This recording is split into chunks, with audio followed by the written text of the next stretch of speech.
Assalamualaikum warahmatullahi wabarakatuh. Kami dari kelompok remediasi ingin mempresentasikan tentang studi remediasi tanah tercemar logam merkuri menggunakan tumbuhan teki. Yang kita ambil jurnal dari Reka Lingkungan yang berjudul Studi Remediasi Tanah Tercemar Logam Merkuri menggunakan tumbuhan teki yang beranggotakan Nurani Fatul, Faradin, Ahmad Sopian, Apreji Sumarna, Rizky Nurrohman, dan saya pribadi Sahril. Baik, di sini yang pertama ada pendahuluan, yang kedua metode, yang ketiga hasil dan pembahasan, dan terakhir ada kesimpulan. Baik, yang pertama pendahuluan.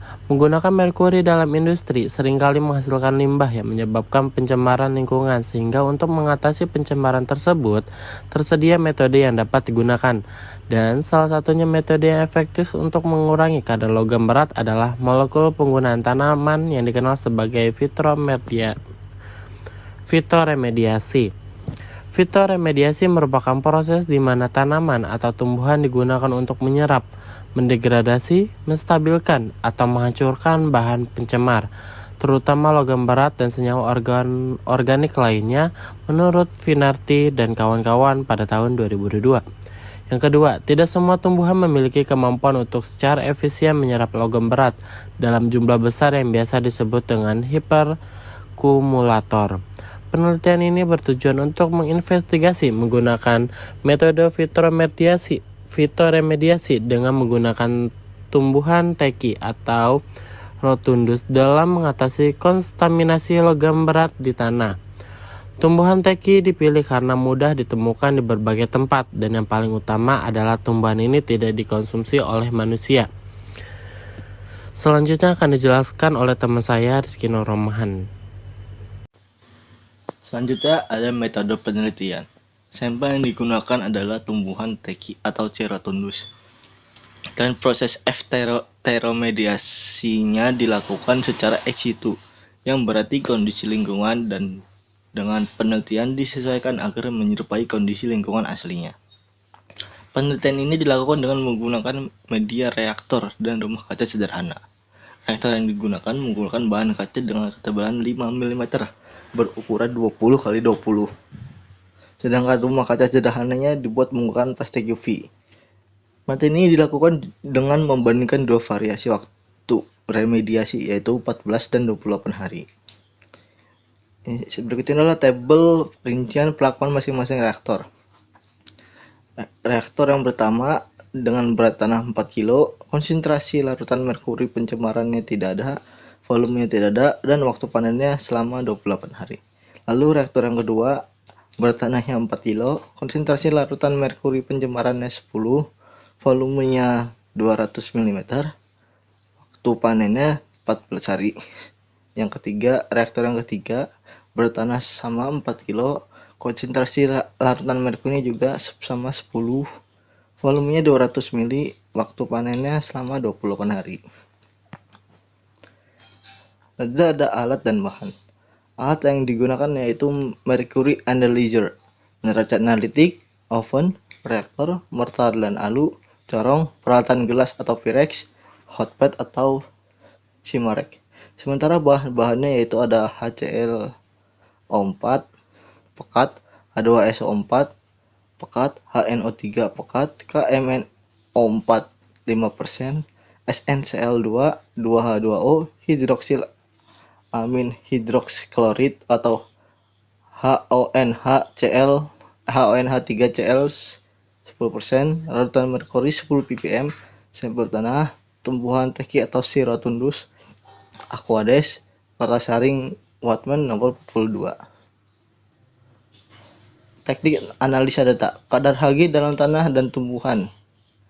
Kadar Hg mg per kg sama dengan konsentrasi dalam kurung mg per L kali volume sampel kali faktor pengenceran dibagi berat sampel. BCF atau Bioaccumulation Concentration Factor. BCF sama dengan Hg pada jaringan tanaman dalam kurung mg per kg per Hg pada tanah atau sedimen dalam kurung mg per kg. di mana tanaman dapat dikelompokkan menjadi dua kategori, yaitu akumunder dan ekskluder. Akumunder itu apabila BCF lebih besar dari 1, sedangkan ekskluder apabila nilai BCF kurang dari 1. TF atau Translation Factor. TF sama dengan Hg pada daun dalam kurung Mg per Kg per Hg pada akar dalam kurung Mg per Kg. Yang TF juga dibagi menjadi dua, yaitu TF lebih besar daripada 1, yaitu sama dengan mekanisme fitoekstraksi, dan TF lebih kecil dari 1, yaitu mekanisme fitostabilisasi. Baiklah, selanjutnya saya akan menjelaskan hasil dan pembahasan dari penelitian ini. Hasil penelitian. Hasil analisis awal menunjukkan bahwa konsentrasi merkuri dalam sampel tanah sebesar 0,1 mg per kilo. Sementara konsentrasi merkuri dalam tumbuhan masing-masing untuk daun 0,09 mg per kilo dan untuk akar 0,06 mg per kilo.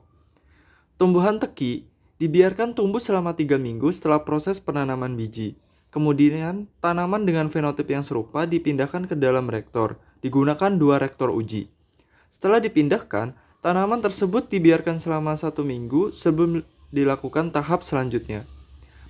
Penyemaian selama 3 minggu ini dilakukan karena pada usia 28 hari, tanaman teki sudah mampu beradaptasi dengan kondisi tanah yang berbeda, menurut Lum dan Chikoy 2018. Tanaman teki yang sudah ditempatkan di dalam reaktor uji ini kemudian disiram dengan 200 ml larutan merkuri 10 ppm dan dibiarkan tumbuh saat panen. Berikut adalah gambar 1, yaitu tumbuhan teki pada reaktor uji 1 minggu penanaman, itu yang A, dan yang B itu pada saat akan dipanen. Untuk yang B nanti akan diuji berapa penyerapan logam merkuri di akar, daun, dan juga batangnya. Selanjutnya, gambar 2 tumbuhan teki pada reaktor uji 1 minggu penanaman, yang A dan juga yang B itu pada saat akan dipanen. Dua-duanya, reaktor uji 1 dan reaktor uji 2 ini akan diukur berapa absorbansinya si logam berat yang akan terserap ini.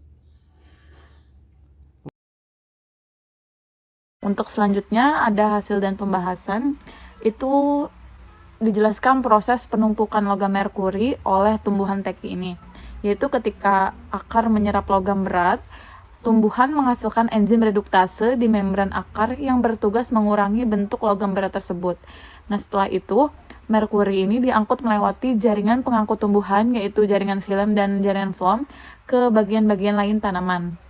Secara alami, tanaman yang mampu mengakumulasi logam berat biasanya melepaskan senyawa pengkhelat logam atau biasa disebut fitokelator ke rizosfer, yaitu ke daerah di sekitar akar.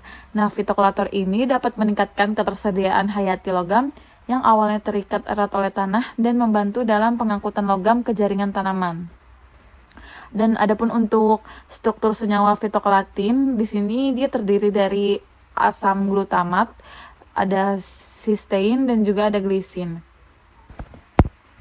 Lalu fitokolatin ini merupakan sejenis peptida yang terdapat pada di bagian ujung yang tidak searah. Ketika bertemu dengan merkuri dan logam berat lainnya, fitokolatin ini akan terjadi pembentukan ikatan sulfida melalui ujung belerang pada asam amino sistein dan menghasilkan senyawa kompleks antara merkuri dan fitokolatin. Lalu hal ini menyebabkan merkuri dan logam berat lainnya dapat terangkut ke jaringan tanaman. Jika tanaman tidak mampu mensintesis fitokolatin, hal ini dapat berakibat fatal dan menyebabkan kematian tanaman. Dan adapun di sini struktur kompleks merkuri fitokolatin, yaitu ketika merkuri sudah membentuk senyawa kompleks dengan fitokolatin, bisa dilihat pada gambar 6. Lalu selanjutnya akan dibahas oleh Afriaji. Lanjut, masih di hasil dan pembahasan. Jadi, fitokelatin merupakan sejenis peptida yang pada di bagian ujung yang tidak searah.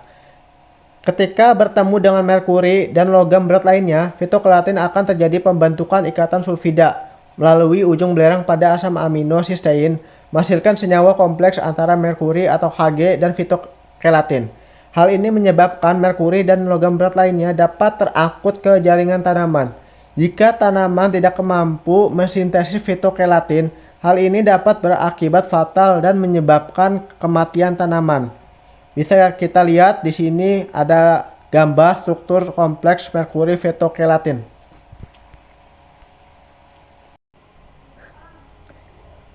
Selanjutnya ada perhitungan nilai BCF dan translocation factor atau TF. Bisa kita lihat bahwa tabel 5 nilai BCF pada tumbuhan teki atau C. rotundus. Jadi, pada reaktor uji 1 dan 2 terlihat bahwa nilai BCF kurang dari 1. Dengan adanya penurunan nilai BCF pada tumbuhan teki, dapat disimpulkan bahwa tumbuhan teki dapat dikategorikan sebagai tanaman ekskluder. Sifat ekskluder adalah ketika tumbuhan membatasi penyerapan logam berat dari lingkungannya, namun jika logam berat sudah masuk ke dalam tumbuhan, translokasi ke bagian tubuh tumbuhan akan terbatas. Hal ini dapat didukung oleh nilai TF yang tercatat ke dalam tabel 6.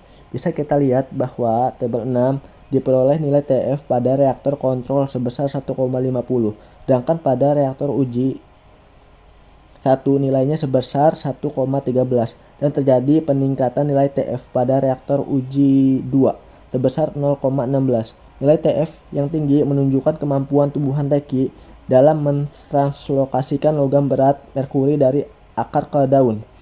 Temuan dari penelitian ini mengindikasikan bahwa tumbuhan teki termasuk dalam kategori fitoekstraksi karena memiliki nilai TF yang lebih dari 1. Dalam fitoekstraksi, logam berat merkuri atau Hg akan ditranslokasikan ke daun tumbuhan dan kemudian dapat dijadikan bahan daur ulang atau dibuang saat tumbuhan dipanen atau gugur.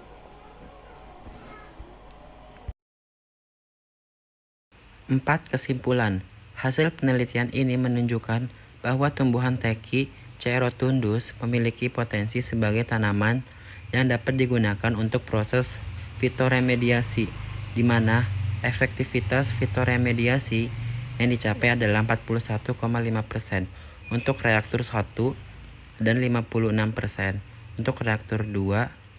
Hasil perhitungan nilai BCF atau bioconcentration factor dan TF atau translocation factor yang diperoleh juga menunjukkan bahwa nilai BCF dan TF adalah 1,5, BCF lebih dari 1, dan 1,5 TF lebih dari 1.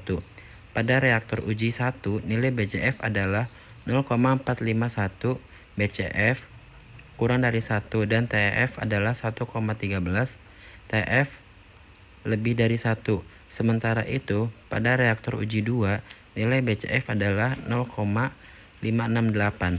BCF-nya kurang dari 1 dan TF adalah 0,163.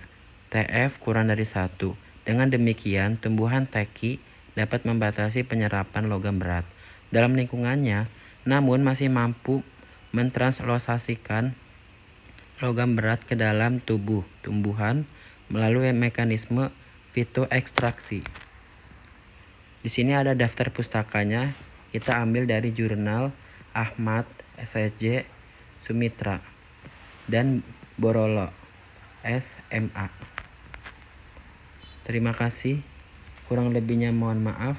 Wassalamualaikum warahmatullahi wabarakatuh.